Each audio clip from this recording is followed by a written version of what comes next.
Ikatan Dharma Wanita bersama PKK hari ini dalam rangka program Gebrak Masker, di mana kami memastikan peraturan Bupati Aceh Tenggara tentang kewajiban memakai masker kepada seluruh masyarakat, khususnya kami di kantor-kantor dinas.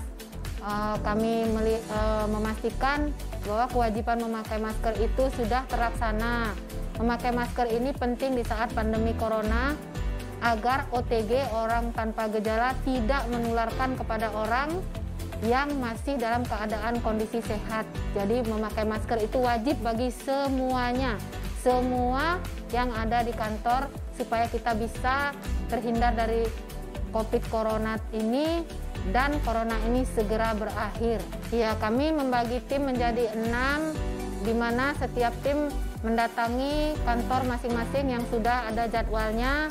Jadi seluruh daripada kantor itu ada 30 kantor terlayani atau didatangi oleh tim PKK dan Dharma Wanita Persatuan. Karena kita tidak pakai masker, siapa tahu kita OTG, orang lain tidak mau ditulari. Tanpa sengaja kita sudah menulari kepada orang lain yang sehat.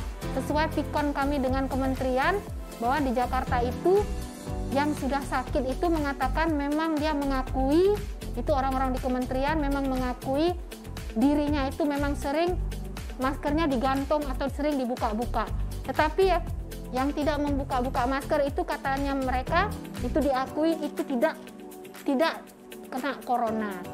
Ya, saya berharap agar kiranya semua kita secara terstruktur dan masif, mulai dari pimpinan yang paling tinggi di bawah dan di bawahnya, agar kiranya dapat mengendalikan anggotanya, diri kita sendiri dulu pertama, memakai masker, agar masker ini memang betul-betul menjadi budaya. Juga pegawai negeri saya sangat berharap bahwasanya menjadi contoh sebagai agen perubahan new normal ini, supaya bisa menginformasikan kepada keluarga, saudaranya, karena kita kan ada sistem kekeluargaan yang sangat erat untuk memakai masker keluar dari rumah.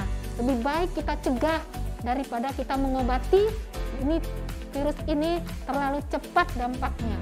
Dengan adanya kegiatan ini, saya kira ini salah satu mendukung daripada Perbup yang sudah dikeluarkan oleh Bupati nomor 32 tahun 2020 ini, yang terkait dengan penindakan dan pendisiplinan terhadap pemakaian masker di lingkungan Kabupaten Aceh Tenggara, yaitu baik dari semua stakeholder yang ada di Kabupaten Aceh Tenggara ini, sehingga budaya memakai masker ini ya dapat kita terapkan semaksimal mungkin untuk mencegah daripada penularan COVID di Kabupaten Aceh Tenggara ini, sehingga kita ini bisa untuk menekan baik itu orang yang di dalam OTG maupun di dalam orang yang sudah terinfeksi virus corona di Kabupaten Aceh Tenggara ini.